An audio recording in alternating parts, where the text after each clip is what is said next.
There's some over there.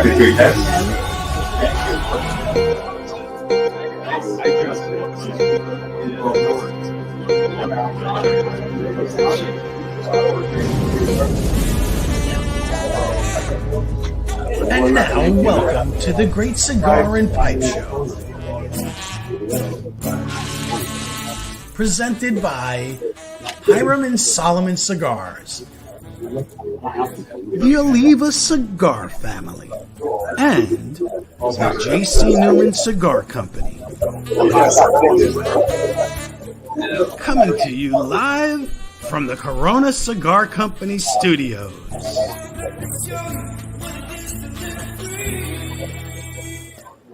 Yeah. He's joking. That was it. I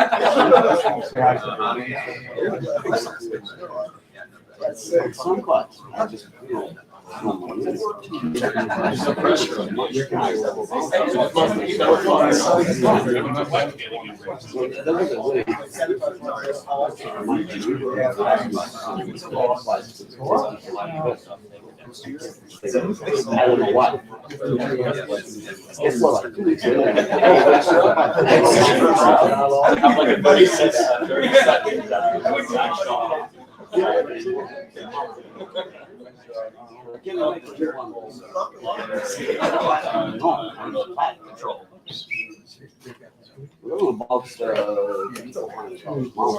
You ready? All right. Which is actually one we anticipated anyway. We're on time. Are you all ready? We're running. Okay. All right. We got 3 minutes late. Mr. Fallon. Yeah. Testing. I know. It's my role. Ladies and gentlemen, Yeah, coming up. ladies and gentlemen, welcome to what I think is going to be an unbelievable display of talent from 3 of the world's greatest pipe makers. We did it this last year and we had a great time, and this year we look forward to more of the same. In addition to being here in the hotel room, we have a vast crowd that's watching every step you guys make in the smoking tent. We also have Jeff, the chef, who's going to have this worldwide on YouTube. Now, I wanted to start out by saying, first of all, that many of you probably know who Michael Buffer is. If you know who he is, raise your hand. Yeah, there we go. Okay, he's a very famous announcer. He does the introductions of very famous sporting events all over the world. Folks, I'm the guy that taught him how to do it. And yeah, that's right. And so we're going to have a big time introduction that normally is not seen in a small room like this. But I think that you all will be shocked and amazed, and you'll understand why Michael Buffer learned from me. All right. Are we ready to go? Are we ready to rumble? No, you're not ready to talk yet. It's my turn. Rumble. You folks in here ready? Okay. Boss man, are you ready? Okay. We're set to go. Ladies and gentlemen, from Chicago, Illinois, Hyatt Regency Hotel. Ladies and gentlemen, sponsored by Sutliff Tobacco, let's get ready to rumble!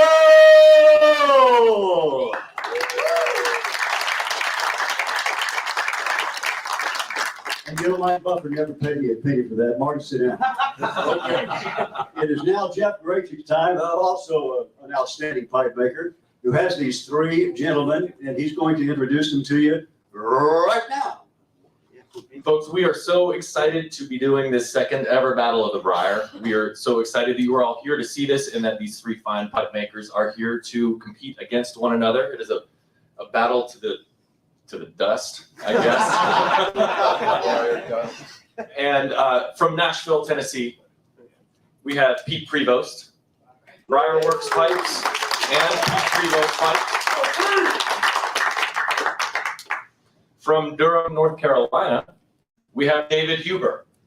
David, by the way, has an unfair advantage in that he helped with the pipe making seminar for the last 2 days, and David worked on all of these machines for 2 days. He knows what he's doing. That's why the motors kept dying on 2 of the tables. He actually started his carving through our pipe seminar.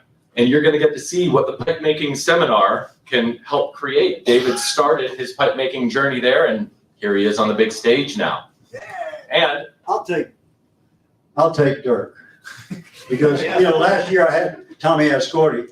I can speak Italian, so I was great at that. Oh, yeah, you were. Okay, I said, Marty, sit down. I forgot to say be quiet, too. Ich kann sprechen Sie Deutsch. Danke. Mein Deutsch ist nicht sehr gut, aber ich kann verstehen Sie. Okay. Even you sprechen Sie English, nicht Deutsch. Mit mir. Okay. Thank you very much. All right.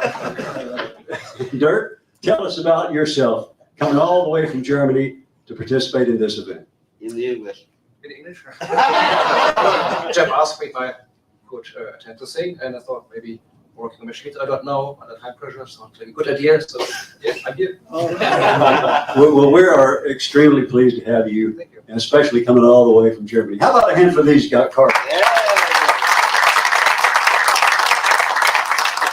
Well, you know they're going to make pipes, so you might as well tell them, and the audience too, how it's going to be done. sure. So first, I want to take a moment to thank a couple other people who helped out with this event. First of all, we are surrounded by people from the Chicago Pipe Club who helped rearrange these tables, without whom this show and this event would not have happened. And so I'm grateful for every last one of them. So give them a round of applause, please.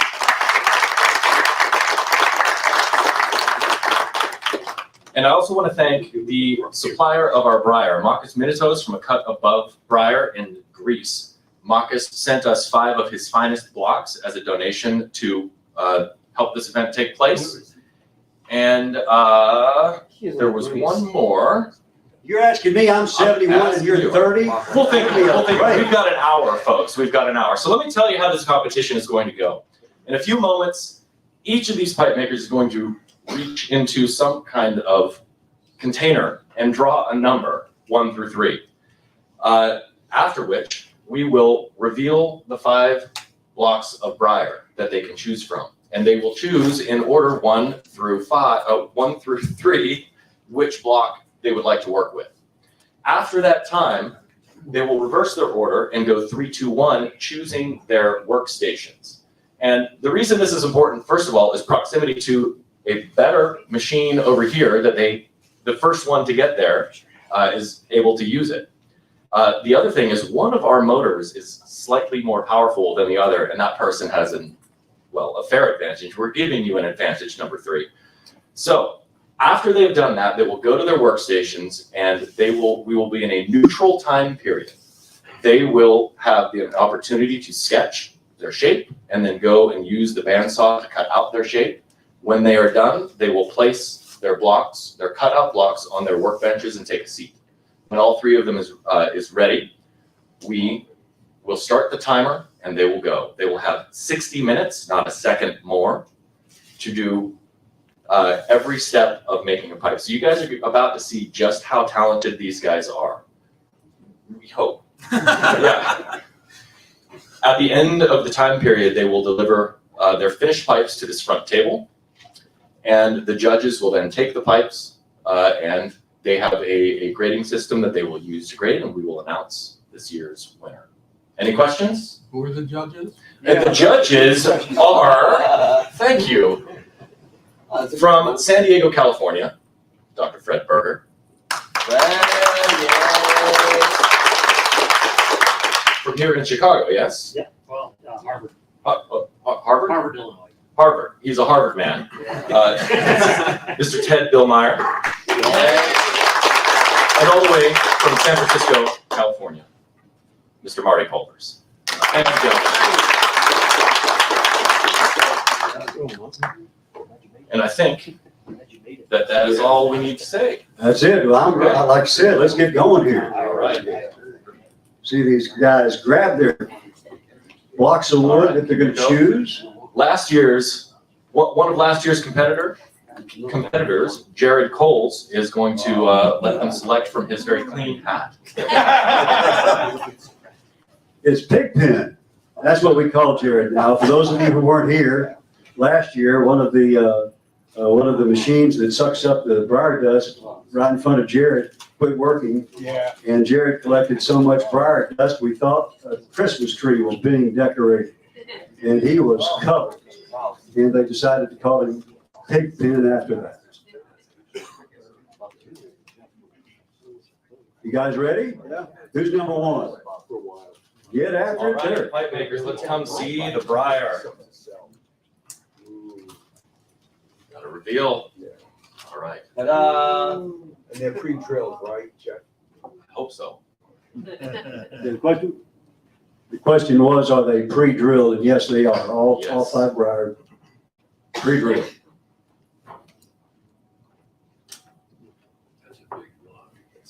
Now, Jeff, as they come up here, Jeff, and start examining the briar, explain to our audience, please, what are they looking for?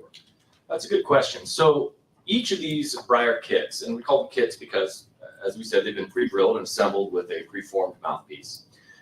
Each has its own unique grain orientation, and they are all drilled differently so that the pipe makers have enough options available to them to create something that's whatever emerges from their minds that they see in the Briar. And so Dirk might be examining this pipe and thinking one of his own shapes he sees in this block and not another one, and he'll select this one. And so on and so forth for each of the other pipe makers. Now, I will say, the bandsaw, they're going to go remove Briar from when they're with the bandsaw before the competition officially starts. And it's possible one of these pipe makers might encounter a flaw. And anybody in this room who's attended our seminar or who is a pipe maker, you know what that's like. It's a little heartbreaking. And with a 1-hour time limit, that could be a problem. So we will allow our pipe makers, if they encounter a catastrophic flaw with the bandsaw, to come and select another block, of course, from the 2 remaining blocks. Okay, now, another question. Are they looking for grain at all here right now, or are they just looking for something that they figure will make a good shape for them?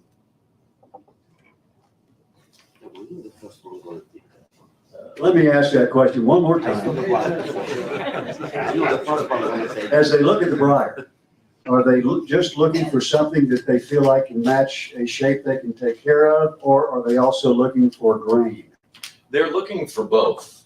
Both are part of the scoring that the judge is going to be looking at. So they want to see if they have, if there's a shape that they can see in the block that is, that follows the grain. Of course, each of these pipe makers they work in the freehand tradition, and so they are allowing the grain that's in the block that nature creates to determine what shape they find there.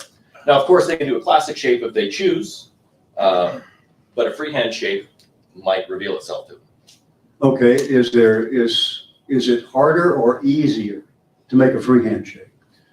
Well, I mean, that's a really good question. Now, classic shapes, you would typically want a lathe to help turn that shape. So in this case, it might be easier to make a freehand shape, but that may not, these pipe makers might work differently than I'm thinking that they are. So who knows? And once they get started, folks, I'll be asking Jeff, and he'll explain to you exactly what all of these One by one. different machines are and what the tools are, the differences in all of them, because there is quite a variance. And I think you mentioned last year too that one of the, not obstructions, but one of the challenges for the pipe makers is that instead of using their own tools that they're comfortable with, they're using a whole new set of tools. Yes, so every pipe maker has a slightly different setup in his workshop. And I have walked these pipe makers through what we have available for them. And there's it's a leveling effect because they will all be equally handicapped by the tooling that we have for them. So that's an additional challenge. Yes, it's a big challenge for them. For instance, the wheels may not be the sanding motors may not be strong enough for what they're typically using in their own workshops. So it could take longer than they might expect to shape a pipe. Now, what exactly is going on here? I see two of them using their shaping pencils, and now Dirk is too. So. Yes, so the pipe makers they're sketching a shape on the side of the block that will allow them to go to the bandsaw and cut the silhouette, more or less, of the shape out. Now, some of these pipe makers might, in their own workshops, not use a bandsaw. They might go straight to a sanding disc. However, I was talking about the power of the motors. Because that's a limitation, it might take them longer with this motor than it would in their own workshop. And working under a time limit, that can be a challenge. Speaking of the time limit, once it starts, what is how do we determine who goes where first? Who goes? So each of these pipe makers, what we're seeing in their line here, that is their full workstation. Okay. So David, for instance, has his two shaping and polishing motors behind him and his workbench right in front of him. And so they all have identical stations available to them. The only advantage that I mentioned earlier is there's a buffing setup over here that is superior to what they have. Gotcha. So they'll be going to that in later stages, right? Yes, Like that's the final stage. Okay. So when does it actually, the timer, when does it actually start? The timer will start when all of the pipe makers have used the bandsaw, or perhaps they don't want to use the bandsaw, and they set the block that they're working on right now in front of them. Okay. Another couple of questions I had just from looking observation here. What's all this stuff here? What is this? This is a staining station. So we will see. Our competitors last year were, of course, running to the last second and did not have an opportunity. Time did not allow them to use stains on their pipes. Now, these pipe makers might have more time available or plan this into their process for the evening. And so we have 4 different leather dyes available to them, as well as some shellac, which is a typical finish that's used by some pipe makers. And they have the option available to them for color. I would be very impressed if even one of these pipe makers is able to flash the color on. Yeah, because nobody got there last year. Right? No one got there last Nobody year. got there last year. Okay. And well, while they're continuing to do that, back behind David's station, go ahead and explain to us, if you would, a little bit about what these, and they all have the identical setup. What is all that? Yes, so we have two motors here that have sanding discs for them. So they will be shaping their initial shaping with, we call it grinding wheel. It's 36 grit for those of you who know what we're talking about. It's very aggressive. You can grind metal with this. And because the wood that we're using is so dense, this is the best thing that we have available to remove material quickly. We also have some finer sanding sandpaper available on French wheels for you.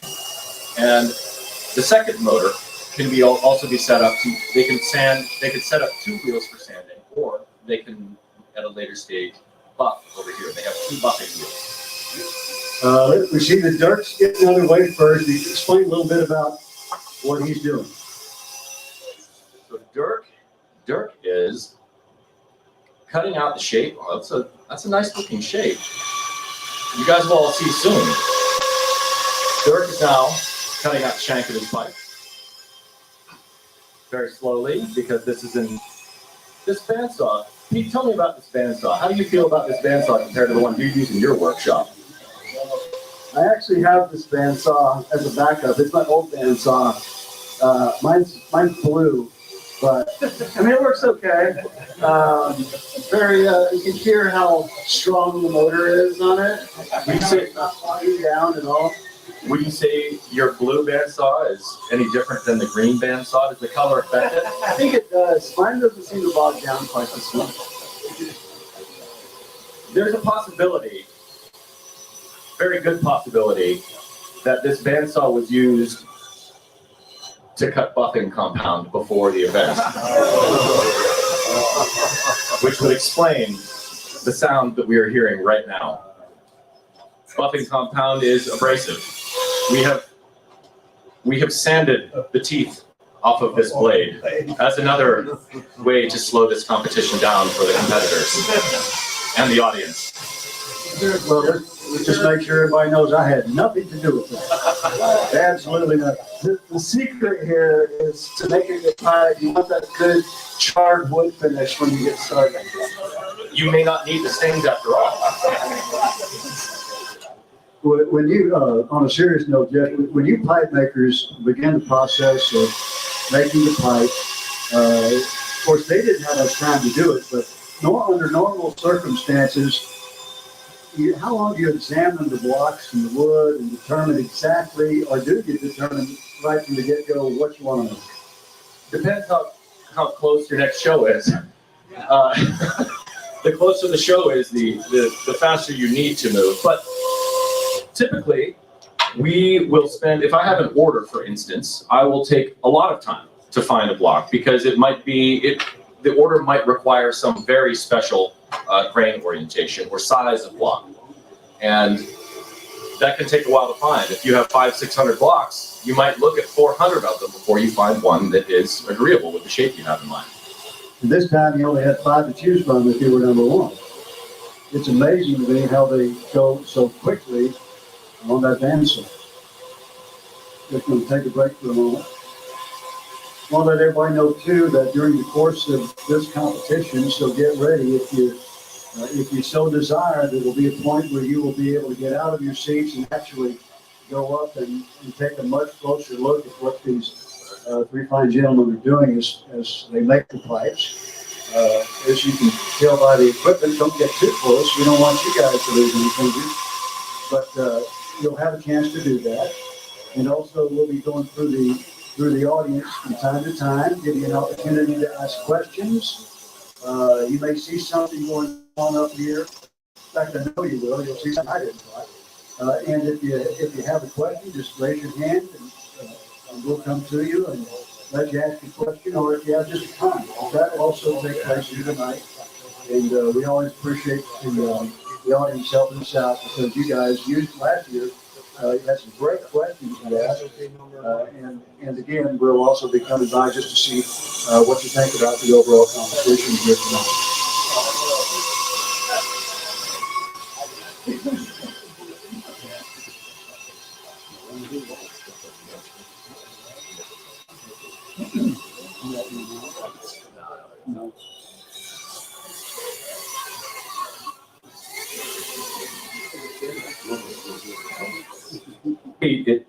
It sure sounds good over here, and it smells like a pipe being broken in.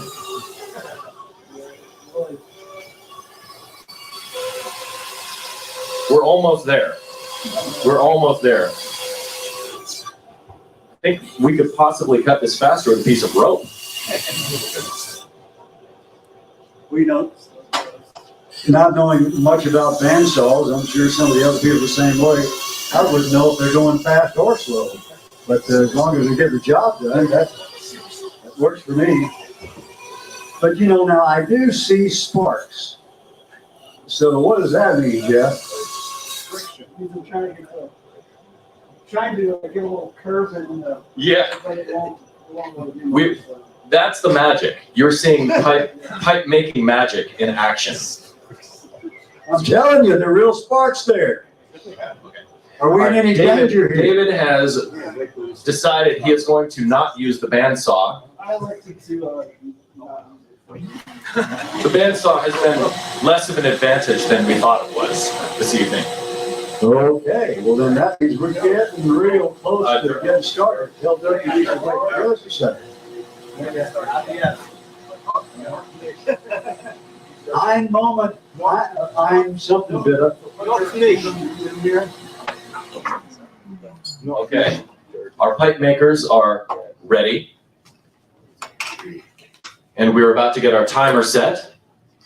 And Tim Garrity will be ringing the bell. Wait a second, before you announce him, I know his whole title. It's a long one, but I got it.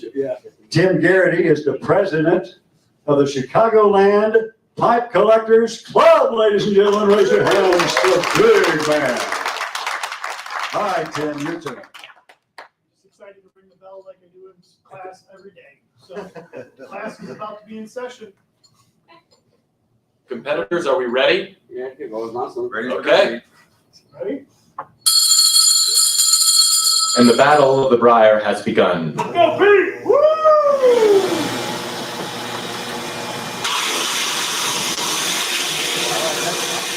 Now remember that when Tim rang the bell, they have exactly 1 hour. So it's now 4 minutes until 8 o'clock. At 4 minutes until 9 o'clock, the bell will ring again and they'll have to stop wherever they are. Now I want to point out that these 3 books, pipe maker number 3 has chosen the better cable with a better, faster motor. But he was pulling a pit man because we forgot to hook up the dust collection to that side. It's being corrected. It's being corrected. Maybe it wasn't his managed to have that motor after all. And I want to give a big thanks to Mr. Jared Cole, who is not only helped set all this stuff up, but he is, having been a competitor himself, he knows what it's like, and so he is the one who's going to be assisting all of these pipe makers with potential problems that they might encounter with their machinery. Thank you so much, Jared.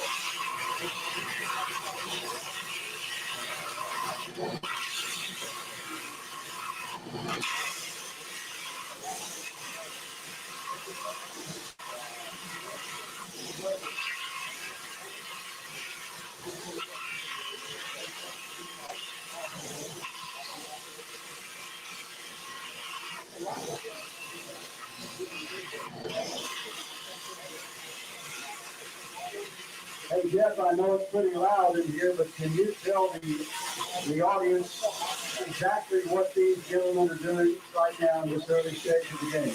I can. So, each of the pipe makers is using the very rough grit wheel to grind away the extra briar on the outside. Now, because some of the pipe makers didn't get to use the bandsaw the way that they wanted to, they're using the grinding wheel to cut the profile of their shapes.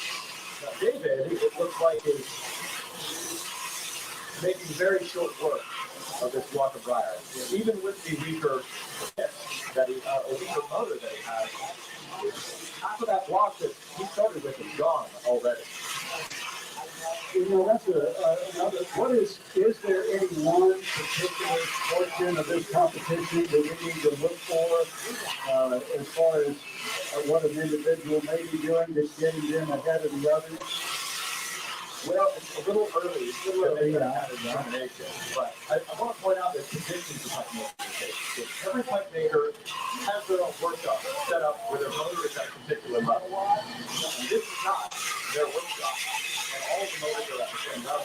You'll notice that David has chosen to take a knee on his chair to give himself stability, really working fast. Now that's the technique we were using in the class. Okay. He's sitting down. You can see his hands wavering back and forth. Yeah.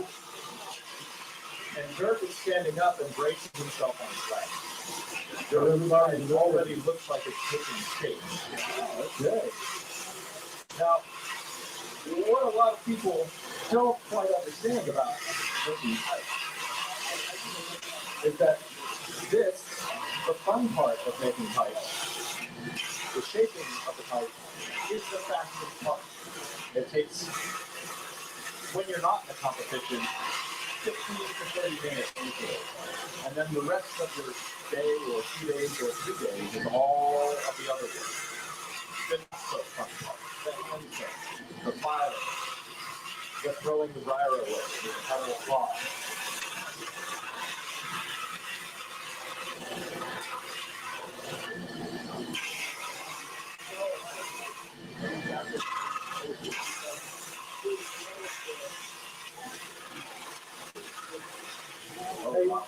Great pipe. I'm excited to see what he's doing with it. It's looking good. Hey Jeff, I was going to ask you a question here. Does it, when you're watching the competition here, you're using blocks of wire, but they all have stems in them. I noticed a couple of guys removed the stems immediately. One other person put it, left it on.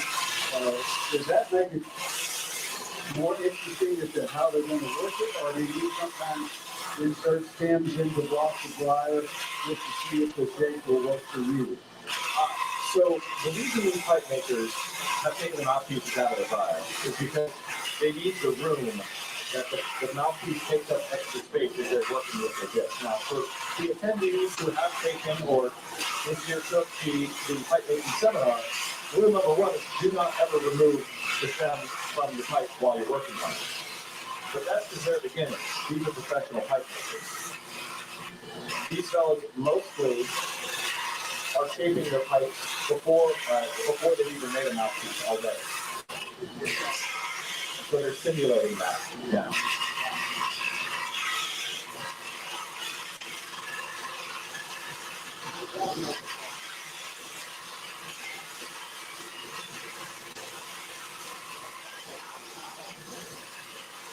Steve, I'm excited to see what's happening here. David's working on a freehand shape that's looking pretty impressive for this guy. And Pete's pipe is already coming in form.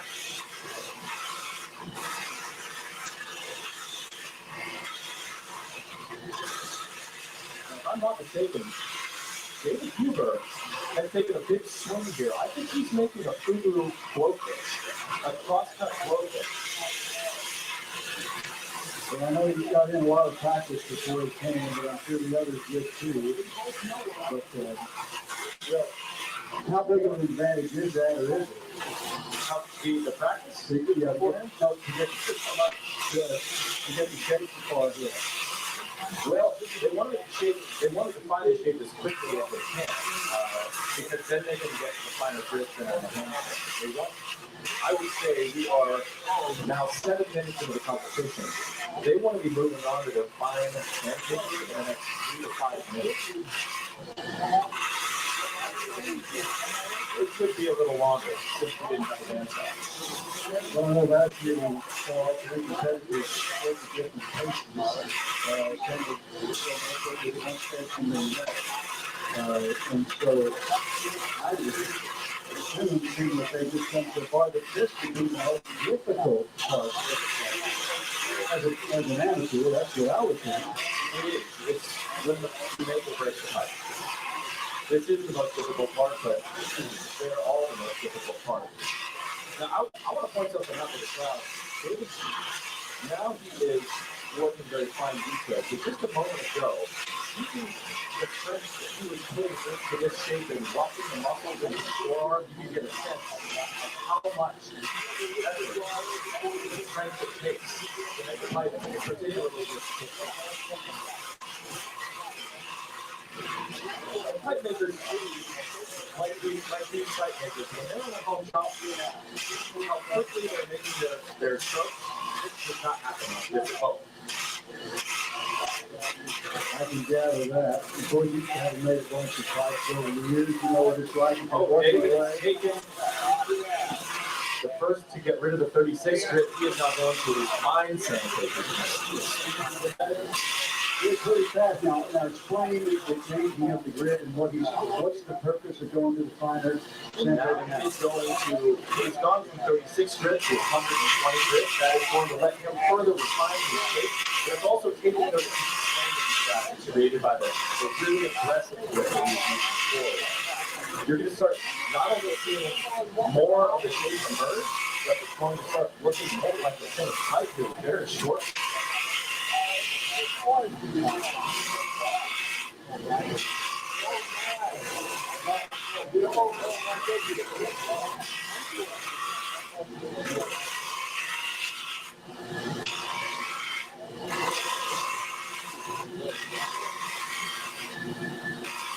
Now, earlier I was talking about plastic pipes, that making a plastic pipe out of these kits is very challenging because most pipe makers make plastic pipes on the lake, where it requires a lot of precision. But I'm watching Pete Trevos right now shape a plastic pipe, which looks to me like that out of a pipe kit.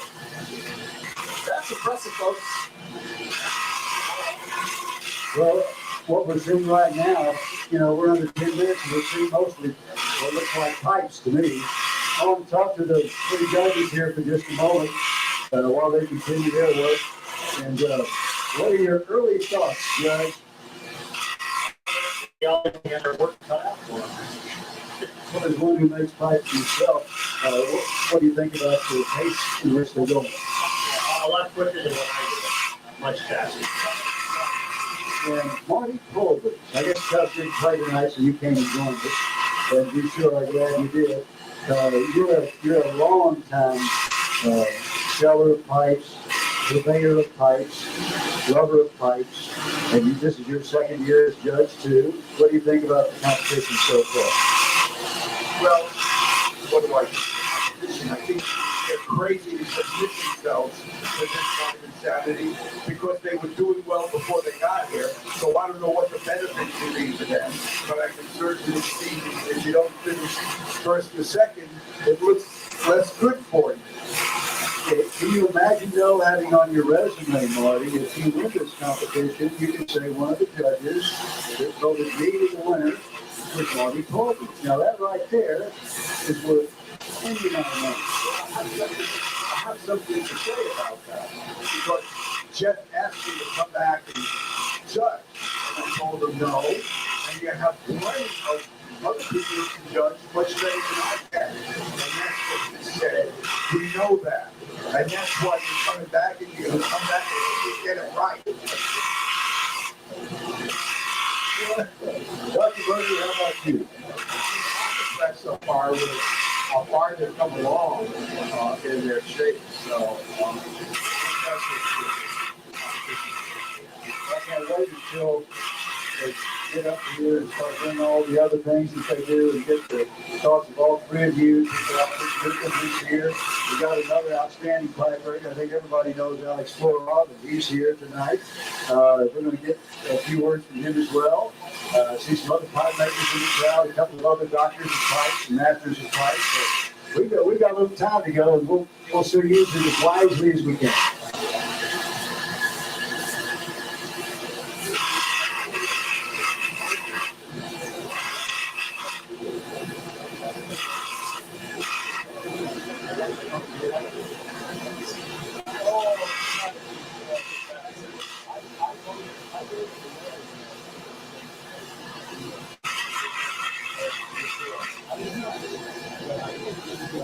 I want to point out that Dirk Hyman is now moved to 125. He's taking the deep standing scratches out as well, and Dirk, I can't believe all three of these pipe makers are doing something so different from one another. David's down there making a crosscut through his he's making a classic pipe, and Dirk Hyman's making what looks like a squat tomato with a teardrop shank in an hour. These are all big swing smokes. These are difficult pipes to execute in a day, much less an hour.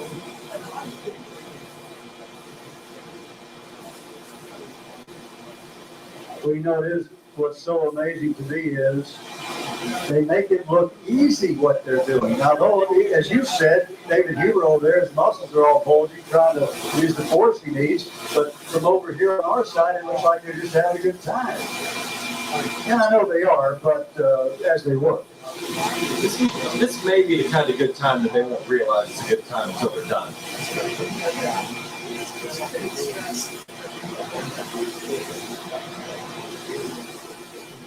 I'm watching Dirk cut 120 over here, and the precision with which he's moving. Very, very, very smooth strokes. Very careful, yet still moving at speed. Jeff, approximately how many pipes a year do these gentlemen make? Well, I don't know exactly, but I would imagine right around 100 pipes. Probably no more than 120, 130. I think he makes fuel pipes under his own name, but that's because he is the mastermind behind the Briar Workshop. Yeah. So that is a big advantage that we haven't mentioned that he has coming into this competition. He is used to making pipes relatively quickly, but not the P3 boat straight pipes, the Briar pipes. Yeah. And so working in a factory setting, he has these skills developed. And now he's in here with only 2 other people. Would you love very talented? Look at these pipes. I can't believe it. Pete may be our first pipe to finish in under 40 minutes. Oh, I don't know. I'm looking at David. David Huber's going good. Dirk going well. Of course, I've never been a pipe in my life, so I don't know, but it looks to me like they're all pretty even. Dirk's pipe with the teardrop shank, he's left some of the plateau on the end of the shank. It's looking really nice. Really nice.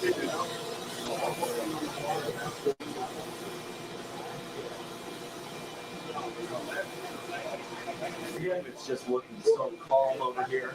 He knows what he's doing.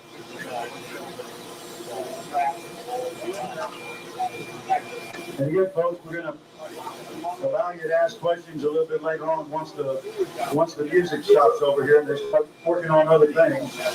But if you have any questions you want to ask, that you just love to hear one or maybe all of them answered, please feel free to think about it. We'll see what we can do. I gotta say, I mean, we have 43 minutes left, but these judges are gonna have a hard time this year. Well, they've come up with, some really difficult to me sounding shapes. Yeah, I wouldn't have chosen a shape this hard for this competition.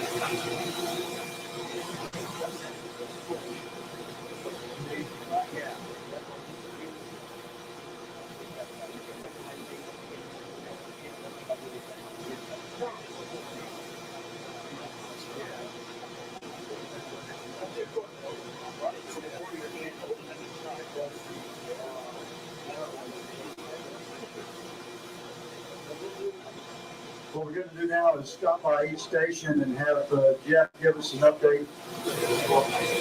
There he is. He's going to ask, I'm sorry, say it again. And Jeff, as we start, we're going to start with David S. Huber. And that looks like a finished pipe that just hadn't been stained. It's incredible. What are we seeing here, Steve?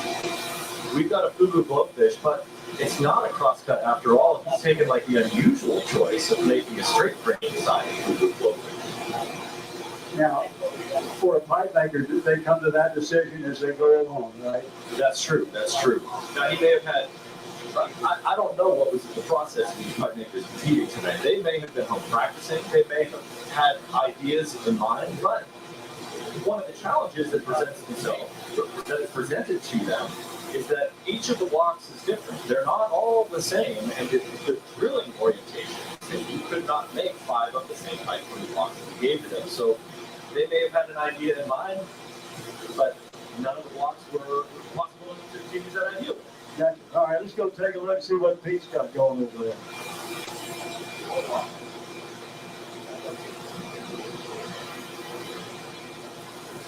Looks like he's making a very difficult shape over there too. Looks like he's making a little lot. Looks like a lot to me.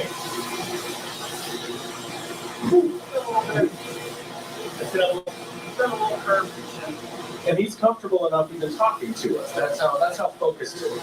That's Pete for you. He doesn't even need that kind of focus. Now, Conversation. yeah, go tell us about Dirk now, because he's got another fancy shape going too. He's got looks to be like a squat tomato or something like that. It's like a squat tomato with a teardrop shank, and he's got some beautiful plateau on the end of the shank. That's difficult to execute. That's impressive. So we've got 3 really impressive pipe makers, at least on the front end, looking really, really close together in how far along they are, and certainly close together in the shapes they've chosen, being incredibly difficult to do under these circumstances, but look like all 3 of them have nailed it. One of the things we're trying to do with this event is to show to the public just how talented pipe makers are. Pipe makers all around the world. And right now, what we're getting to witness is this talent in action. If they can do this in an hour, folks, imagine if they're only making 100 pipes in a year, where that extra time is going in pipe. It's unbelievable. Stop by each of their tables tomorrow at the show to see what they can do in their own workshop. Another question for you, Jeff. Once they get this portion completed, what is usually, not always, but usually the next step? Right. So each of these pipe makers is sanding with the 120 disc now. Now 120 is certainly finer than 36 they were using before, but if you polished it, you can see scratches everywhere. So they have an option available to them to use a finer tip sandpaper on the discs, but they may choose not to use that. They may go straight to their workbench, where they have a variety of sandpapers available to them, and they can choose from those to continue sanding. They have a file. I would be surprised if these pipe makers use that file on the Briar. They probably will not do that. And once they get to the portion going to their workbench, correct me if I'm wrong, but I think that's the point where in a stately manner allow, no, okay. All right, check. So when they are done with this, when they're done with the sanding portion that you're seeing right now, this room is going to get a whole lot quieter. Its dust collectors get turned off. They're going to step around to the workbench, and it's going to be 38 minutes, probably the next 30 minutes. The last 30 minutes is going to be quite silent as they're all hand sanding, very focused, and instead of the dust being kicked up at their faces, they'll be covered. Their entire fronts will be covered with dust. Yeah. Okay.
Look at that dust that Keith Krugos is kicking up right now.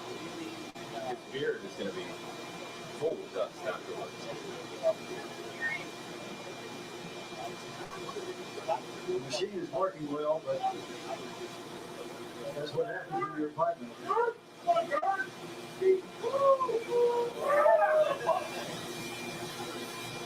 Oh, Derek's pipe is looking really good, folks. Regarding the dust, some of the old timers may remember Jorgen Larson, then his pipes brought in by Peter Stokely. Jorgen started out as a marvelous pipe maker, have one of his early discs that smokes, as Fred Hanna would put it, like a magic pipe. But he contracted dust allergy, pipe dust allergy, and had to stop making pipes for about 20 years. And then he built his pipe making room in his house. David Field and I imported his pipes from California because Stokely died. And as far as I could tell, you could operate in that room. There wasn't a speck of dust because he had all of the vacuums so set up that he would not have a dust allergy anymore. And he continued to then make pipes for a number of years until he finally retired. But in that sense, it's almost a little bit dangerous. Yeah, you know, that's I would say a wonderful story. That's a good ending to that story. But you know, like other pipe makers, over the years have had problems with allergies and briar dust. Absolutely, and as I say, I mean, an impediment is something. So the way you set up your room and the vacuum is so very, very important. And as I said, Stokely's room was immaculate. I never saw no kitchen that I ever see that clean. And I'm not sure I've ever seen a hospital operating room that clean. It was wonderful. Thank you for sharing that. David Huber is the first off the wheels, folks. And I'd like to point out, David Huber reshaped his mouthpiece. Pipe makers here in the audience know how challenging that is to do. I wouldn't do it. He's already got stain on the pipe. He's the first Battle of the Briar competitor to ever put stain on a pipe. This is getting exciting. And we have more than 30 minutes left. Okay, question from the dummy. What's he doing to put the stain on now? What's that? What advantage is that? Oh, so he's going to do a contrast stain.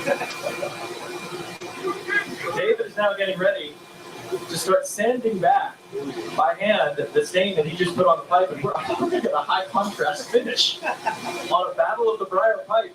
33 minutes remaining, and David's already furiously sanding by hand. He's not going to just be covered by dust. So he's going to be covered by stain. Yeah, plus sand off the bottom layer. So the reason the competitors last year were unable to stain their pipes is that it takes so much more time to do. You more or less have a pipe that's ready to polish, and then you put stain on. So the stain, and then you have to sand it off. You have to sand the whole pipe all over again, and then put more stain on, and then another finish and polish. And there's also time you have to wait for things to dry, although it didn't look like David took any time for that. He just went right to it. He's putting pressure on the other two right now, I'll tell you that. I don't see any sweat yet. But no.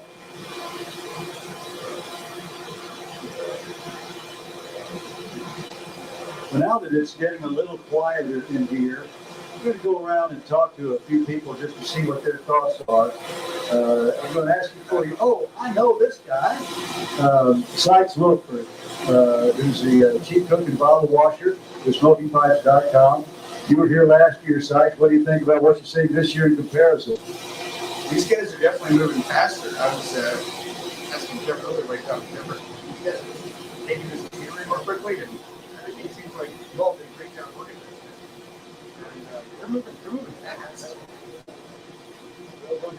We'll keep watching and see what happens. How about you? I'm just happy to be here. Are you with her? No, you're Smoking Pipes too. Okay, who's with you? Oh, you're with Smoking Pipes. Okay, you guys have me confused. And I know this guy too. I've seen him somewhere before. My gosh. You know a little bit about pipes. Not a lot, but a little bit. Don't we all, Shane? Shane Ireland also is SmokingPipes.com, and he's their chief cook and bottle washer at Pipes. What do you think about this? This is crazy. I mean, the ambition from the jump when they were drawing out their shapes on the block is extremely impressive. I'm curious to see how it's going to end up in the next 15, 20 minutes or so when we get into the sort of like home stretch. Yeah. But what we're seeing right now is really crazy. If you say it's pretty crazy, it must be pretty crazy. And folks, we are approaching our halfway point. We have 30 minutes remaining.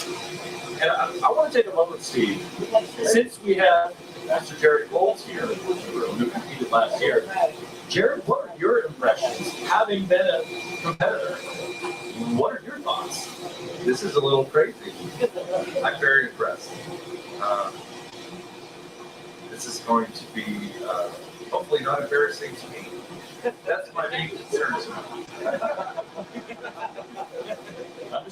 Understood. Now, in Jared's defense, we have made some improvements to the pipe making stations, the equipment available to them this year. And we're going to make improvements every year. So it looks like the improvements to the equipment situation has made a difference. What would you I think so, yeah.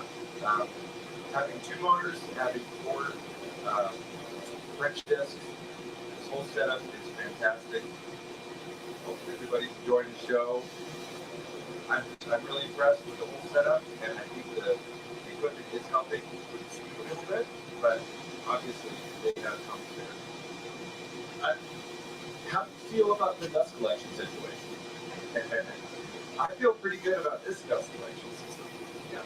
Good, thank you. All right. For those of you who were not here last year, it was a hoot. Jared did get a lot of briar dust in his face. There's no doubt about that. Wanted to come over here, Neil, talk to you for a second. You're a doctor just about everything now. What do you think after having observed this competition for half an hour? It makes me want to be a better person. No, it's as a collector, I have no idea the skills. I've been in so many workshops, and I've seen it at different pace. They'll stop and talk to me and teach.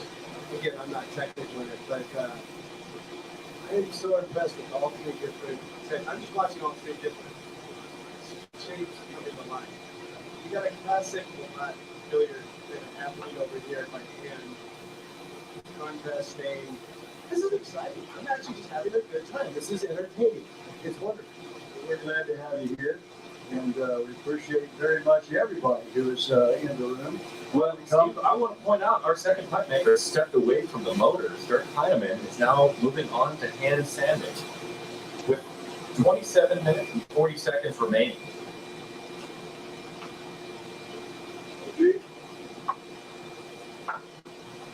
I don't know how it's going to shape out when it finishes, but he's got a real nice squat tomato, and he's still got the plateau on the end, doesn't he? Rick Newcomb, you've seen a prior competition, this Battle of Briar last year. Comparing it to last year, what do you think about what you've seen tonight? I think it's fantastic, crazy, like people said. What I remembered last year was I'm one of those people who think like with little kids sports, I like the idea that every kid gets a trophy. And I remember when the judges picked number 1, 2, and 3, I kind of felt sorry for 2 and 3. And then it turned out on the pipe show, on the floor, the collectors voted, and number 2 became number 1. And then in the auction, when they sold the pipes, number 3 became number 1. I remember this vividly. Tommy Ascorti won with the judges. Jared Coles got the most votes with the People's Choice. And then when they sold the pipes, Scotty Pearsall's pipe raised the most money. So I like that. Oh, they all got a trophy. So I hope that happens tonight. These 3 are enormously talented. Speaking of enormously talented, who's your friend to your right over here? This is my friend from Moscow and Chicago, Alex Flora, who is one of the premier pipe makers in the world, and he led a fantastic seminar this afternoon. How did that go, by the way? That went just great, just really fantastic. And Alex, thank you for being here and watching. I can't wait to get your observations after these 3 gentlemen, fellow pipe makers, have done so well after only 30 minutes. Well, it looks very interesting as everybody says, fantastic. It's so fast. It looks like they can actually practice it for that. That's how fast they go. I didn't work that fast. I don't go far. And I was surprised with that, actually. All of them look like they alternate the monsters. Knowing that they under the hour limit, alternating the shape of the monsters is very good. We'll see how that will turn out. We heard him, Alex, for a very daring, he called it. We'll see exactly how that goes.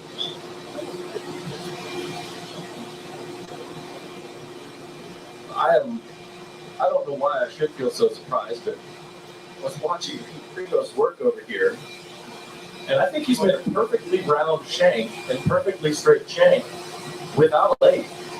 I'm a little angry, a little more than a little jealous.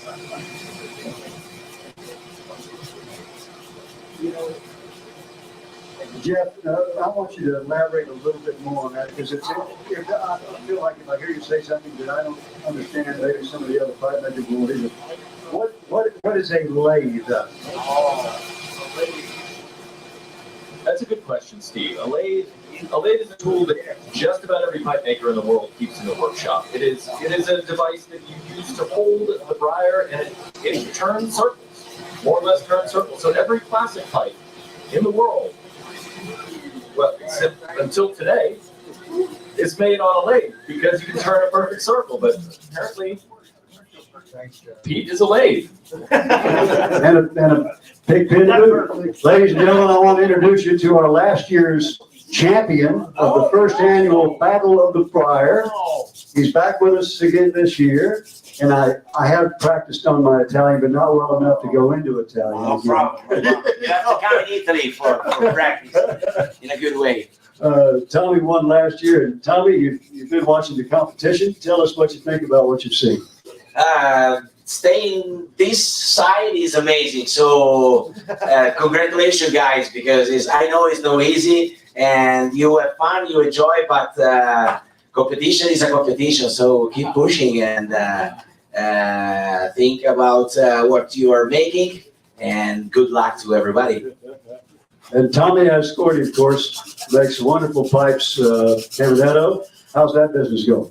Very good, very good. I'm happy about the business, and the show this year is amazing. The location is fantastic. So congratulations to all the Chicago Pipe Club, and the team and all the staff are fantastic. And I'm happy. I'm very happy. And yesterday and today we make a good business, and tomorrow and Sunday we see you at the show with the table like everybody. All right. Well, that's good. Tommy Ascorti, ladies and gentlemen, the first annual champion of the Battle of the Briar.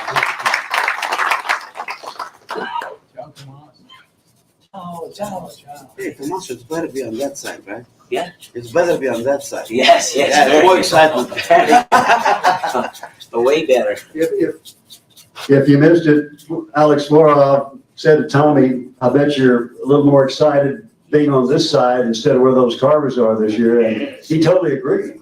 There's a lot of pressure on these carvers as they do what they're doing, especially as well as they've been doing it here for the last 35 or 40 minutes.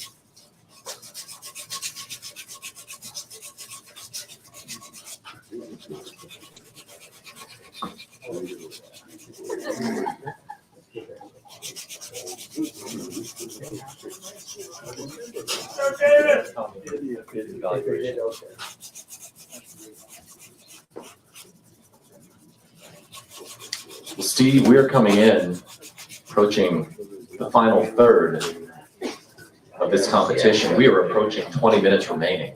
20 minutes. 20 minutes to finish these pipes. I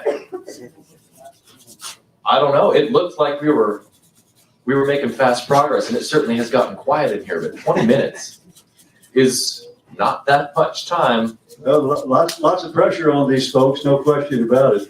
But tell you what, up here in the stands, I want to find out what these people are thinking up here. Let's start with this lady. I see you have a pipe in your hand, so that means you're a pipe smoker, right? So what do you think about watching this? Very impressive, that's for sure. Anything in particular jump out at you that you, as a person who smokes a pipe, went, wow, I never knew that? No, just fun watching experts do their thing. Okay, we appreciate your time. And what about you, young man? It's amazing seeing some of the competitors at different stages. You would assume some would complete much sooner than others, but it's probably going to come down to the wire. I think so too. Speaking of coming down to the wire, I think everybody knows this guy, Dr. Fred Hanna, who had a seminar today, in fact, on how to enjoy pipe smoking. I don't know. Do you think these guys are enjoying pipe making right now? I think they're all fantastic. What has surprised you, if anything, has the most as you watched them compete, Fred? To be honest with you, I don't have enough expertise to even talk. Yeah, I should just shut up. Well, I'll tell you, you are quite the gabber, Fred. Thanks for your help. Okay, you've been doing all this work, James, all for I don't know how many days, getting all this stuff put together. What do you think? It's a piece of cake if you got like 8 weeks. These guys are amazing. They're doing it in an hour. So. It's pretty unbelievable, isn't it? Yeah, it's utterly insane. I mean, again, if you got 8 weeks to build a pipe, what are you doing? You got an hour. This is done.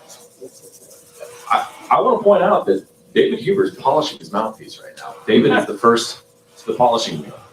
No way. With 19 minutes remaining.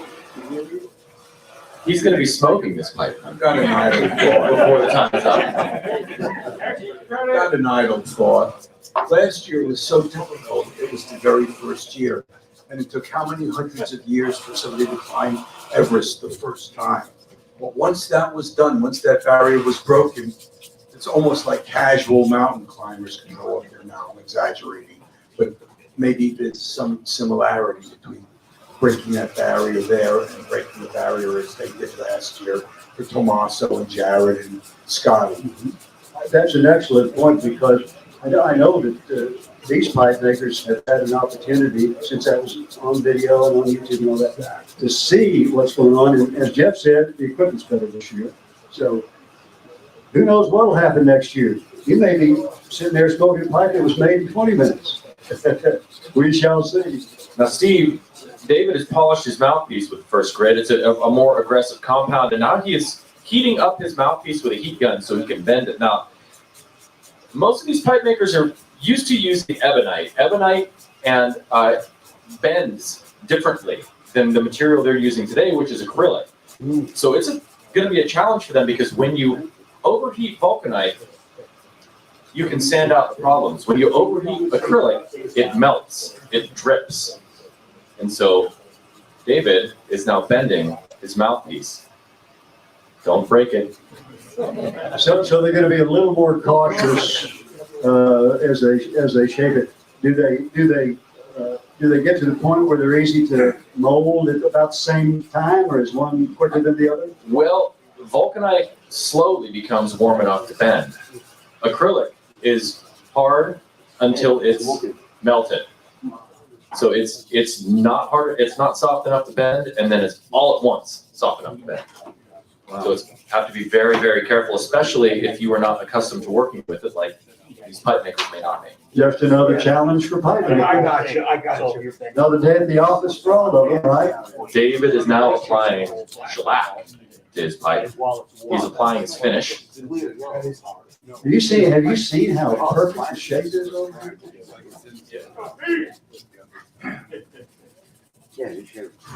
Oh, and Dirk furiously standing over here, covered with the dust. This beautiful pipe he's making. Oh my goodness. Dirk's pipe is looking incredible.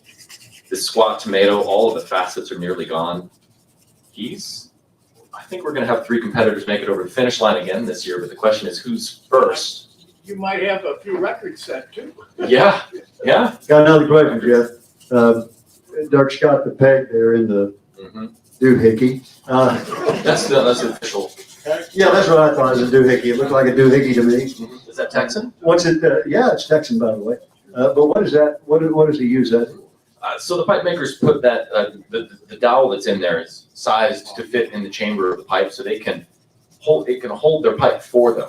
It's a third hand, more or less. Gotcha. And so they can sand with both of their hands. Gotcha. And when you've seen a couple of pipe makers put it on the peg and they can seesaw the sandpaper back and forth, and that helps remove the scratches and facets that are left over from previous sanding operations. So it helps make it round and smooth.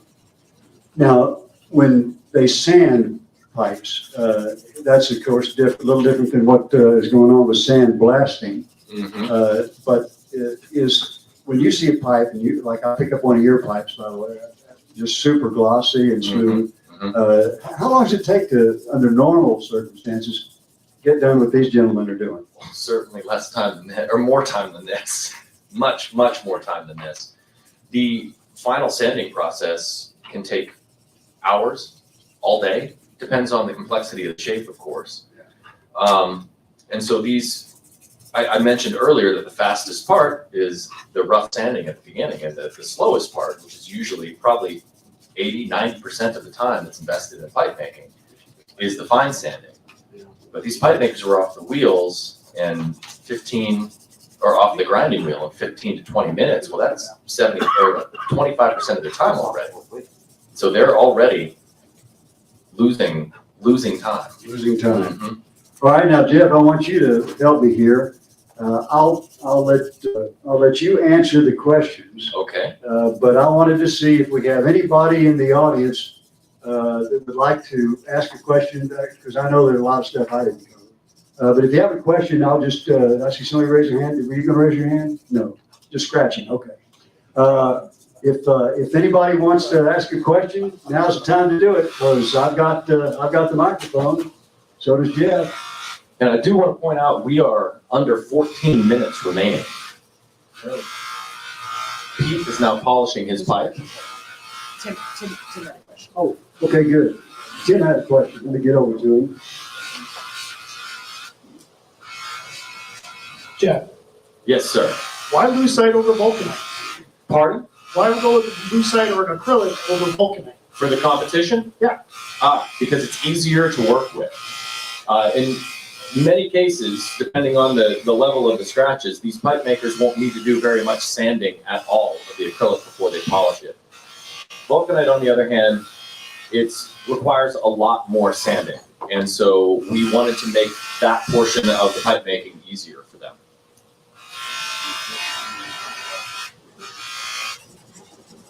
Anybody else have a question right now? If you do, just raise your hand. We'll come get you. And Pete's lavat that he's working on over here is not just a lavat, it's a straight grain lavat. Yeah, you got a question? We've got a question over here. So if one was making a virgin pipe without stain, is that a standard way that you finish a virgin, just with wheel, or do you normally rub oil on it? Or? That's a very good question. This is not how Pete would normally make a pipe with his stamp on it. He's probably sanded 400 grit, and he's gone to the Tripoli wheel. The Tripoli is also an abrasive compound, so it's going to refine that 400 grit even further to remove those scratches. But a handmade pipe maker is typically sanding maybe up to 1,000 grit, so several more grits beyond that. So it means you have to re-sand the pipe completely for each step. This will be a natural finish, yes. And so if Pete were in his workshop, he would sand to a high grit, and then he would apply some kind of finish, let's say an oil, and it's usually multiple coats over multiple days, and then curing, that takes longer than that, before then going to much finer polishing compound than this. And that's where the gloss comes from. And then they will go and sand with, apply wax for the final shine. Now, I should note for the audience that none of the pipe makers will be applying wax for the judges. They'll apply wax after the judging has been finished. And the reason we're doing that is we only have one wheel available for waxing, and we did not want that to be a bottleneck in the competition. So we wanted to equalize that. Jeff, I see that Dirk went back again Dirk is polished. Yeah, how come? He is, so, because Pete is over on the fast buffer, Dirk is now using the buffing compound here at his station. It's going to work slightly less efficiently than the one over there, but that's the advantage of getting done a little faster in this competition. And the faster buffer is available for you now, Dirk, if you want to go use it. So basically, these guys are also thinking on the fly as they go. That's pipe making. What you're seeing, this pipe making here is 1 hour of what we experience. And a lot of it is problem solving. These pipe makers have to, as you said, make decisions on the fly. You discover things inside this block that you could not have anticipated, and you need to very quickly, in a competition setting especially, pivot and find some way to make it, to remove that flaw and make it, maybe you need to reshape the pipe. And that's where you think, where did the idea come from for what I'm seeing in front of me? Well, that was a flaw. I was removing a flaw and I made a feature. Pipe makers, we have 10 minutes remaining. 10 minutes remaining.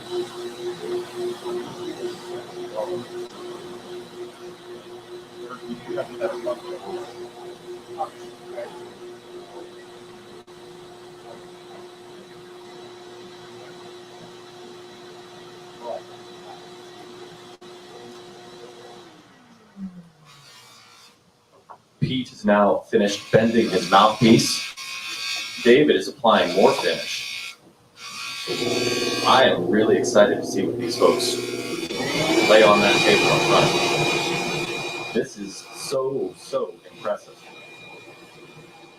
Same reason that Pete's gone back to the wheel as it like Dirk did.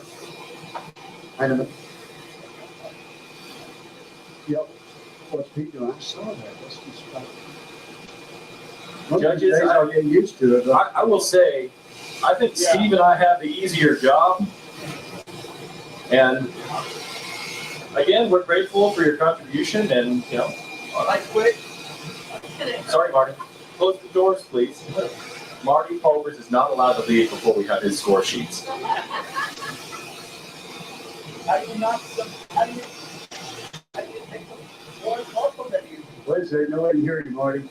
That's usually a good thing, but here, I'll got the microphone. How do you take any points off of these? How do you downgrade anybody for this kind of? We'll examine. We'll examine them. Fred says he's going to examine that follows you. That's like, so you better count those pipes after he's done that. To inform our audience just a moment here, the judges are going to have a very hard time grading these, and there's a rubric available to them that they'll use to evaluate the pipes. The decision's going to be hard, but there is also an extra 3 points available to the person who finishes first, 2 to the second finisher, and 1 to the third finisher. So all other things being equal, it might come down to time. Is collusion amongst us illegal? Collusion among the judges. We got something going on here. He didn't ask for money though, so that's good. But they were both we get back to Dr. Fred here for a minute. Your thoughts as we get really close to the end. What are your thoughts on what you're seeing as we get really close to the end? I'm excited as we're getting close to the end. I can't wait to examine the fight personally up close and to do my best to judge them appropriately. Yeah, now last year when you were judging, I guess you discovered what there's no easy way, but the easiest and difficult ways is to get the judging taken care of. This is so different from last year from the standpoint of you've got these 3 pipes that are amazing, and how do you judge that? Carefully. Well, good luck to you.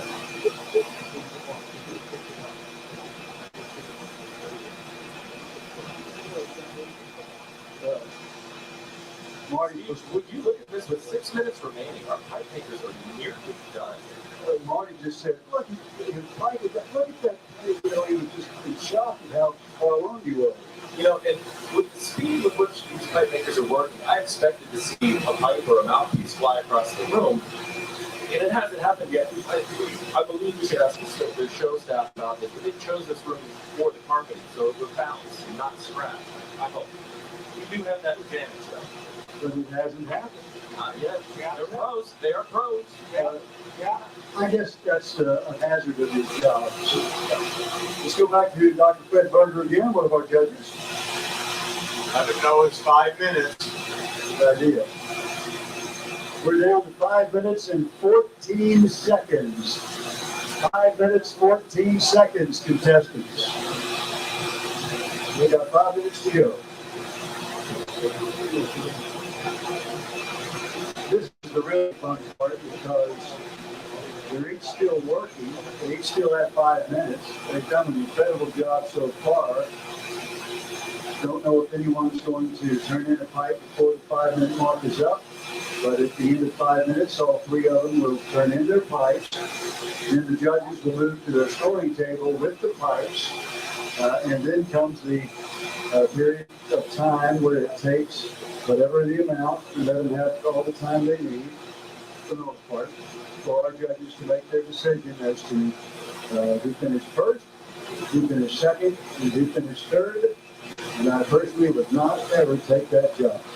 Now, Steve, with 4 minutes remaining and our pipe makers at the stage that we are seeing, we're not racing for finish. We're racing for time points right now.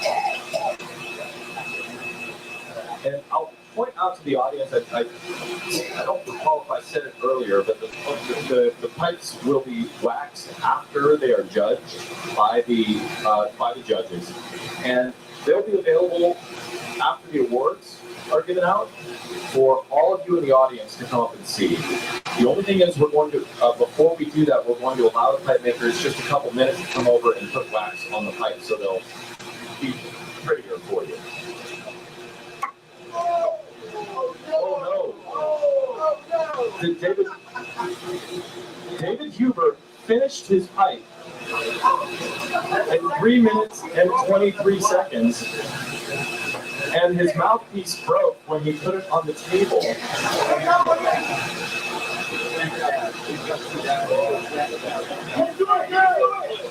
You can do it.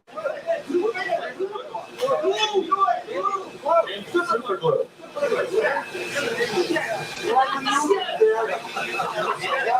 Jamie is running to his room to get super glue.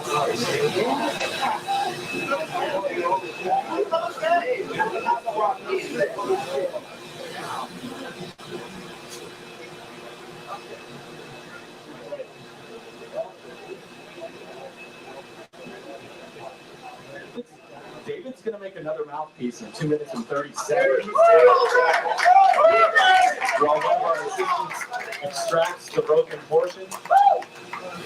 Dirk Heineman has finished. Dirk Heineman is the first over the line, folks. 3 points to Dirk Heineman. Now, Dirk, how do you feel? Tired. Tired? Do you want beer? Do we have a beer for this guy? Congratulations, my friend.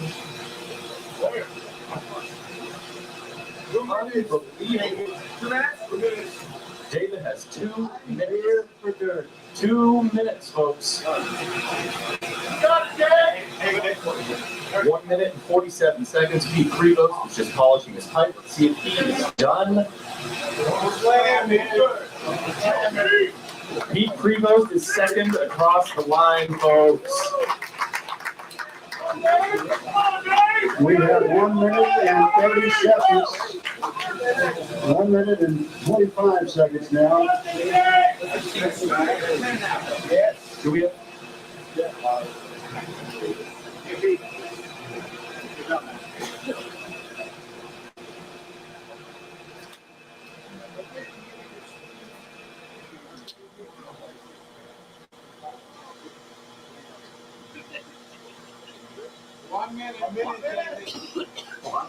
One minute.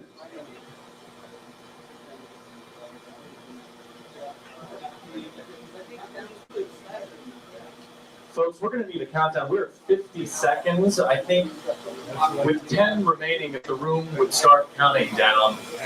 Oh, yeah. David, are we gonna get there?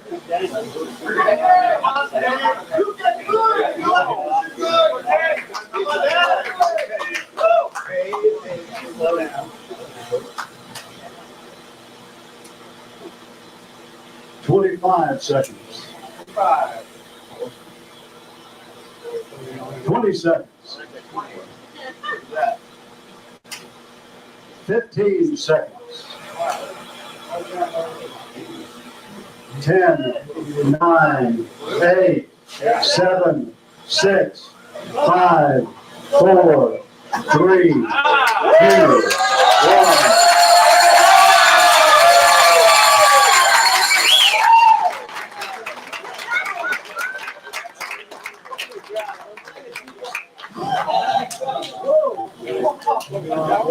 Well, if that wasn't a nail biter. I know. David, how do you feel? We're now watching. Tired. Tired. I think these fellas earn a round of applause. I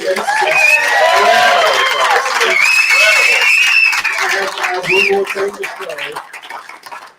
I'm 71 years old and need help up. You do.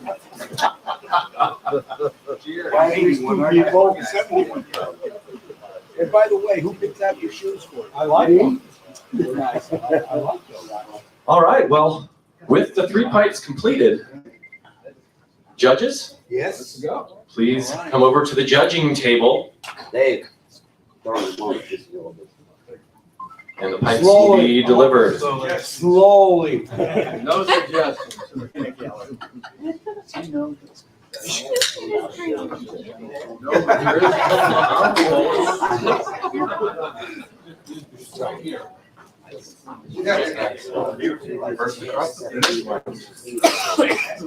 Always trust in the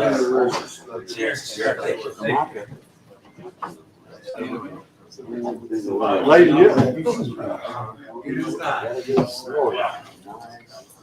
You pay for your. Ladies and gentlemen, there they are, our 3 competitors, our last year's champion. Let's give them a big round of applause.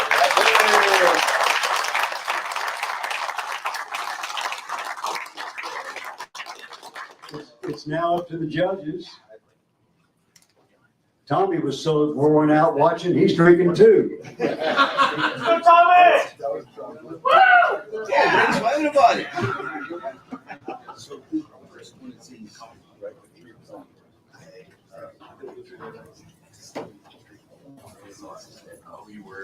Jeff Gretchen, where are you? Did he run off? Yeah, so. There he is. He was only paid for 1 hour. Steve, I think we should come on over here and talk to our competitors this year and just ask them about their experiences. What were they thinking? What did they encounter that the audience really didn't get a chance to see? So why don't we ask, I was just talking with Pete about making his pipe. Pete, first of all, how do you feel? I feel pretty good. I was trying to chase a big flaw at the side of the bowl for a long time, and having to kind of rework the shape because of that. I got the flaw mostly gone, and I knew I wasn't gonna have time to do a stain, but just wanted to clean it up as much as I possibly could. I think one of my big encounters that I faced was on that bumping wheel over there. I got a little too aggressive on the saddle because it's a flush fit, and kind of like messed up the line of my stem. I had to come over here and re-sand down the stem, re-flush it up, and then kind of go back to it. But It's a classic example of trying to work fast and making more work for yourself. Yeah, work fast and do. Dirk, so you're tired, but you're relaxed now. Yeah, you know. So tell me about your experience. What were you thinking about? What were you hoping for as you were making the shape, and how did it turn out? Well, I'm hoping with a tip of shank so I can mold the shape faster because I don't have to care so much about the symmetrical of the shank. That worked out. The bowl was a bit more difficult because I created a chamber, that's what I'm used to. But I think it is a pipe, so.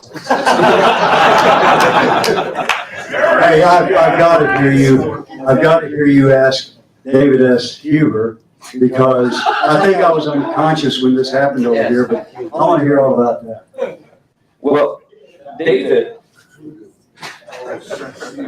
Last year, we had some drama because Scotty, everybody was counting down and she put her pipe down at the last second. She was just working really hard. Put it down, she was done.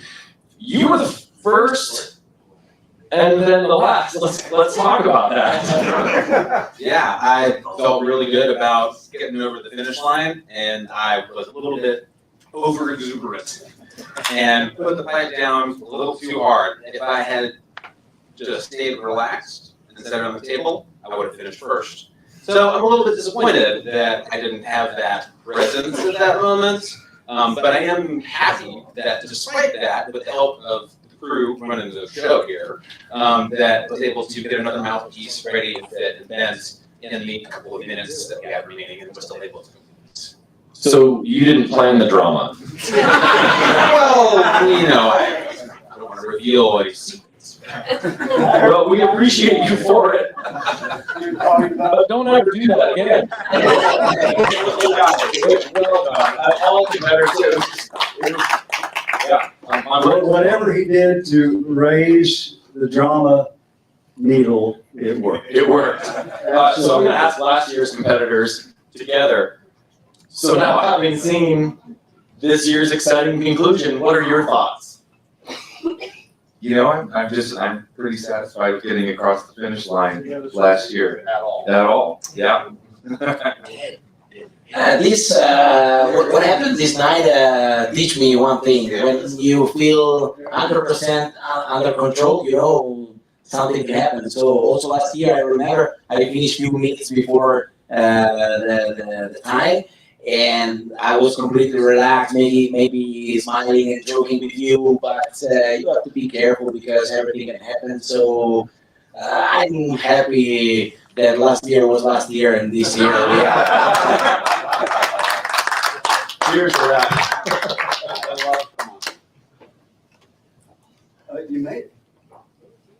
You may want to go over what the judges are exactly looking for tonight as they judge this competition. That is a very good thing to do. So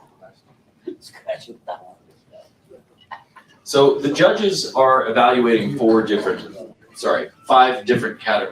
categories here. They're looking for the quality of the fit and finish of the pipe. Now, none of the pipe makers here, especially because of the time constraints that we have, they're not going to be judged on the presence of flaws or the absence of flaws. They're doing their best. They're working within these time limits. And as Pete was saying, he was chasing after a flaw, and that takes a lot of time away. So there's no negative for that. What the judges will be looking for in that category is the absence of sanding scratches. Did they sand it sufficiently? Is it nice and shiny? How smooth is the shape? Are there facets remaining from sanding with the discs? If they run their hands around it, is it nice and smooth, or can they feel where it wasn't sanded? And then the next three sections of the judging is the balance of the shape. Does it have visual balance? Is it a well thought out shape? Are the components of the pipe, the mouthpiece, the shank, and the bowl, are they proportionate to one another? Is it harmonious? And how well does the shape flow? Is it a good shape? Does the preformed mouthpieces that they have, like none of these pipe makers works with preformed mouthpieces.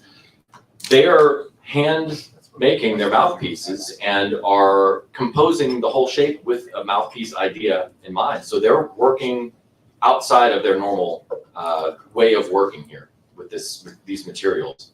And then finally, the judges will give their overall impression of the pipe. Did they like it? Did they think that the pipe was especially creative? And does it feel, or if it's not a freehand shape, if it's a classic, does it look like a traditional classic shape?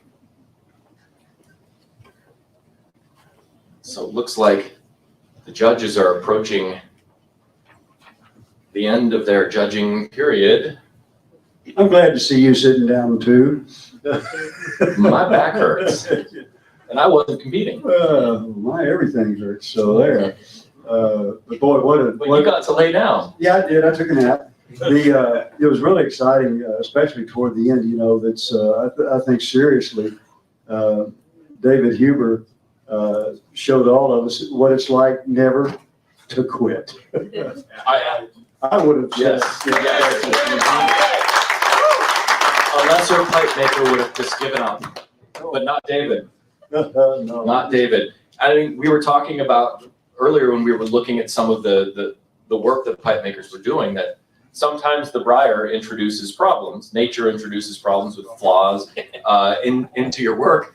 And our goal as pipe makers is to eliminate the us problems from it, and so we can deal more with the nature problems, but sometimes the us problems remain. And I guarantee you, the best pipe makers learn from those mistakes. David Huber is never going to do that again.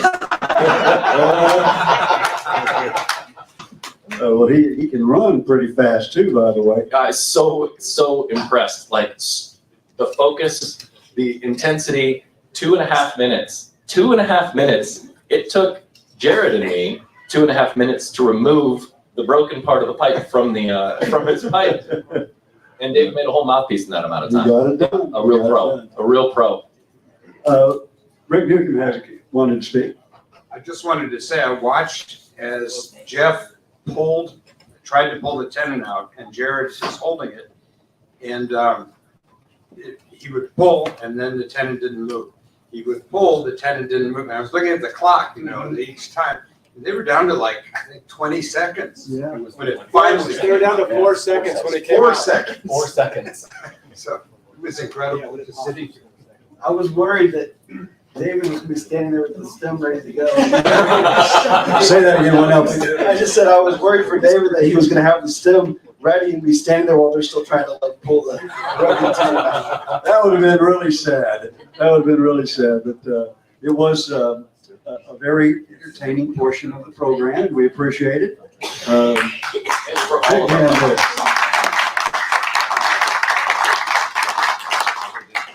The only thing I'm concerned about now is he's going to be such a star for that. His pipes are going to go way up in price, and I can't buy another one. So that's just the way it'll go. But we're getting close, and again, as Rick said, or as Jeff said, once they get through going through the process of all of the different things that are weighing, then they'll have the final ballot set, and then Jeff will count it up for us, and we'll find out who's first, second, and third.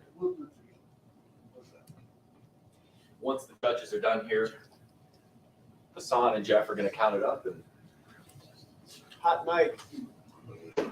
Hassan and Jeff are going to do the ones counting. Yeah, I got it. Oh, Hassan says, not me.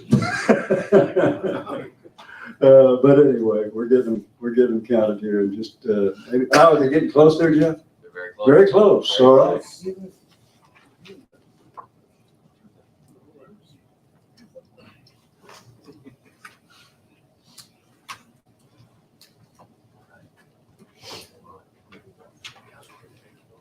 We'll do that.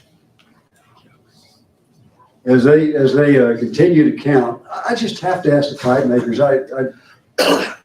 When you're standing there, gentlemen, I'm talking. I'm sorry. As they're counting up the ballots here, you guys are standing there. You have no idea who won. You all three of you, obviously proud of the creations within an hour's time.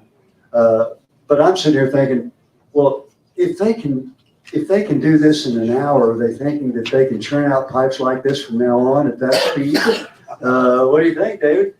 Definitely not. No, I think the quality that all three of us are probably able to create, I'll speak for myself, that I'm able to create in this short amount of time does not live up to the quality that I'm aiming for in my general production. There we go. This is a really fun exercise, but the sort of specificity and detail orientation that I bring to my work requires a lot more time. Yeah. I'm sure the other two pipe makers and every other pipe maker in the room said, way to go, because as most of us know, that's there's no way this can be done normally. But what did you think, Derek?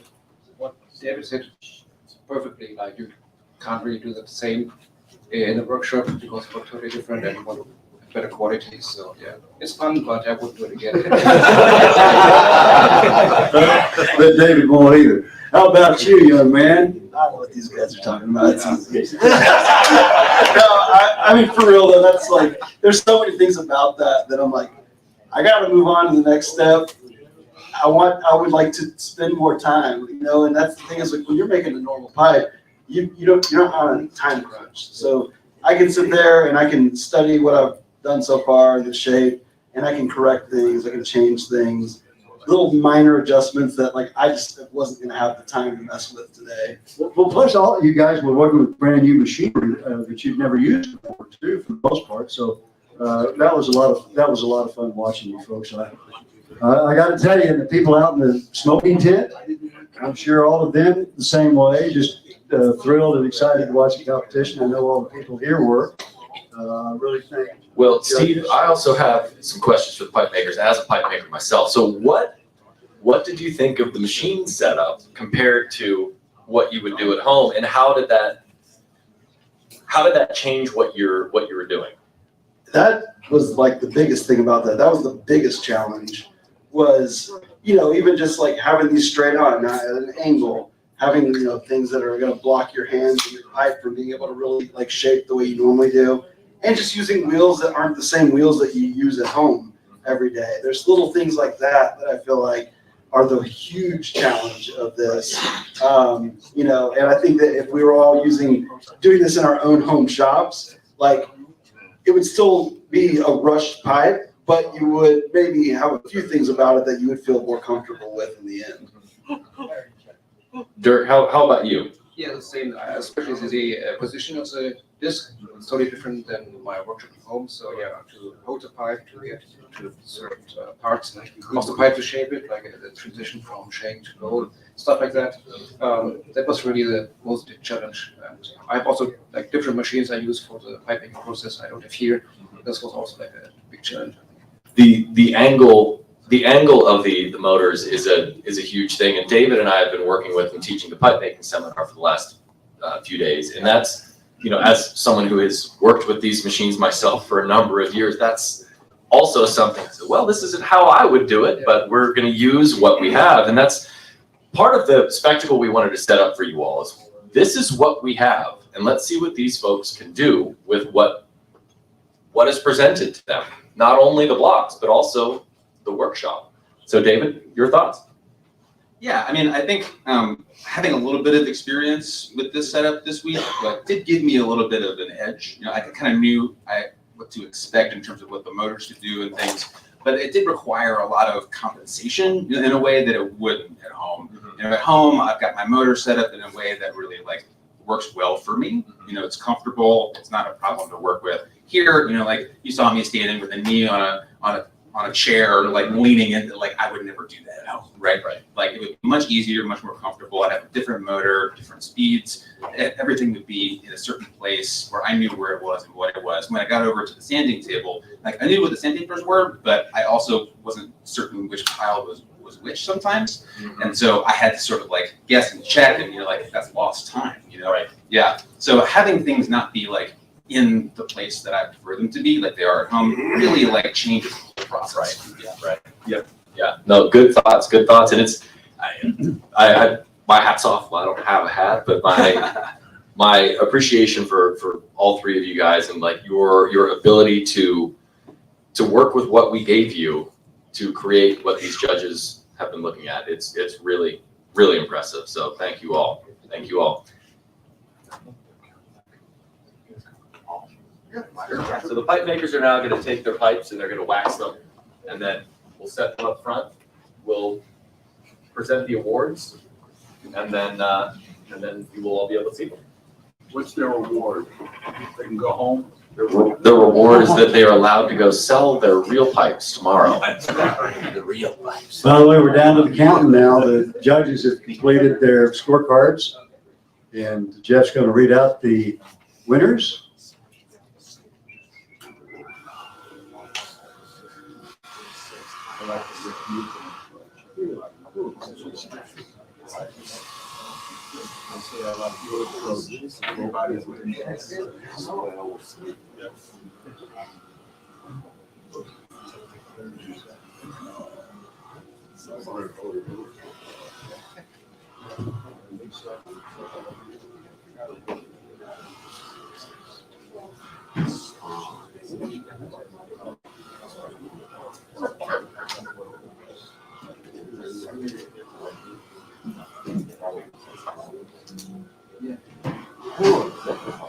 Okay, ladies and gentlemen, if we get the pipe makers over here for just one moment. The final results are in, and boy, was it close.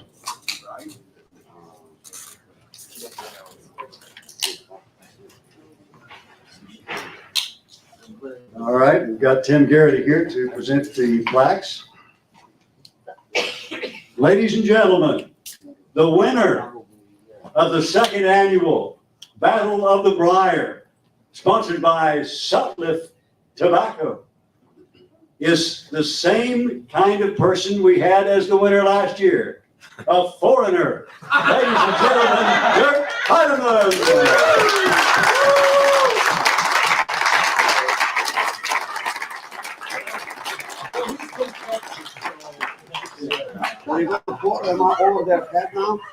Ladies and gentlemen, finishing in second place, a very close second, I might add, David S. Yeber.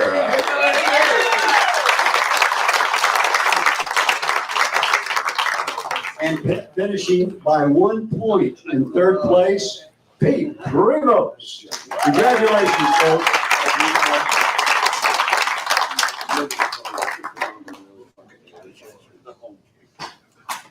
Do you, Steve? Gentlemen, we are just delighted that you took part in this competition for us. Y'all won. You all won. You all got plaques. And yeah, thank you all for doing this.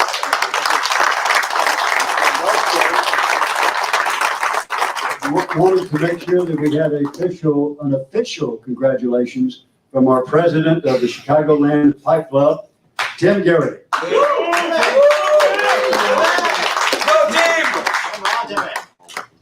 We also have, before we do, we've got the judges' decisions. What was the people's choice? We will have to find out. So you got the judges. I'm utterly grateful for everybody who came out today. This is pipe culture at its best. This and nail bite. Come on. Ooh, Dave just nailed it. Whew, man, I am just so proud of our community. I am grateful. I'm just looking forward to just growing our culture. This is awesome. Thank you all, gentlemen. Thank you.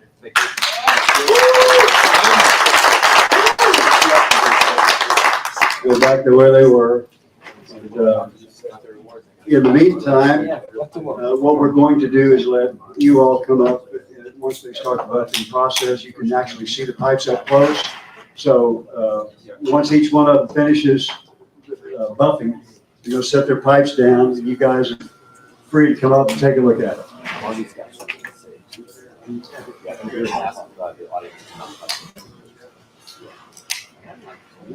because the wax will be just fresh, please don't touch the pipes so that it'll set.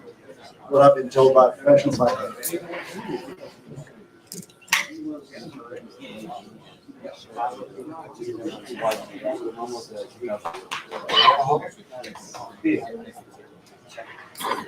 While this is going on, it's time now to talk to the judges who came up to that final decision. And let's start with Marty Pulvers. Marty, again, thank you for the second year in a row, lending your good name to the contest as a participant in the product of judge. So thank you very much. How'd you do tonight? Well, I'm happy to say for myself, and I can't speak for the other judges, although we should have conferred a little more. Each of the contestants came in first in at least one of the categories. So, yeah, right? So that's nice. It kind of goes with what Rick was saying. They all were first in at least something. And I felt good about being able to do that. I didn't do it for that end, but that's how it worked out. That's a good point to make. Everybody a winner. Well, Dr. Berger, your second year, what did you think? I was very impressed with the quality of all three pipes. And it took lot of thinking and looked at in the judgment, but it was very close. It was very enjoyable, and I'm so happy to be part of it. And of course, now we have you back again. You're a pipe maker, and you, I know, probably judged it from a lot of standards we can as the laypersons can't see. But what were your final thoughts? I'm just very impressed with what these guys created today.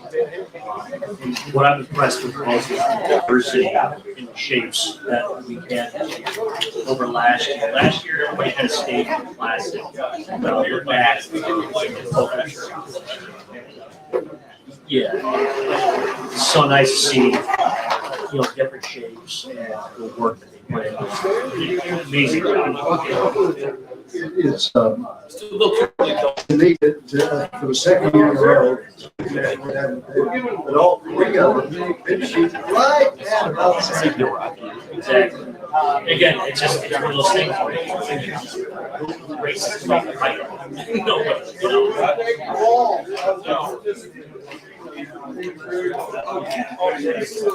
Do you remember more or less what the range was?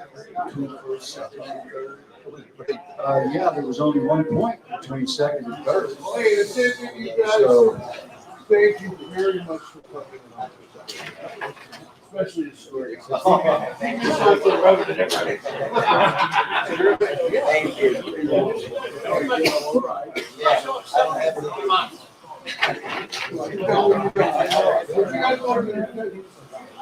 Yeah. I know, just leave alone.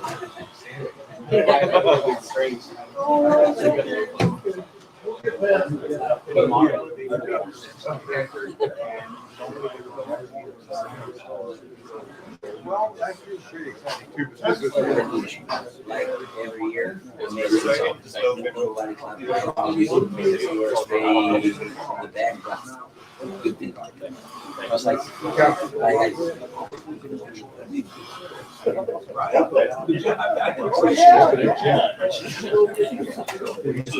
Oh, hey, in case everybody's not aware, we are having a cocktail party upstairs at the 10th floor. This is over. Well, it's already started. It's on the 10th floor. It's the only place you can go. Please come and join us.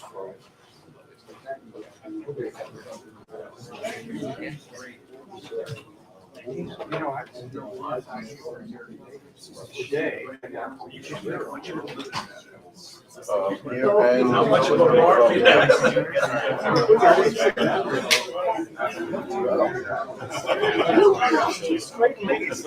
Like injecting heroin, right? How did you do that?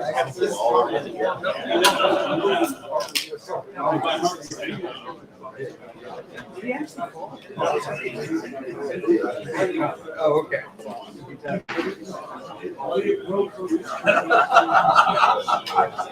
Are we putting the pipes out here for people to see? Yes. Okay. Yeah.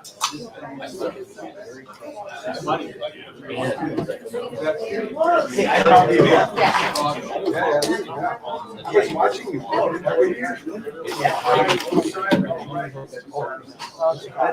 Getting myself registered for Venmo on short notice was stressful. Yeah, that was.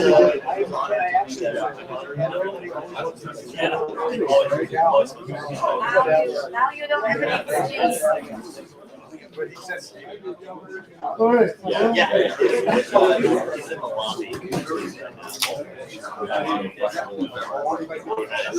Did you enjoy it?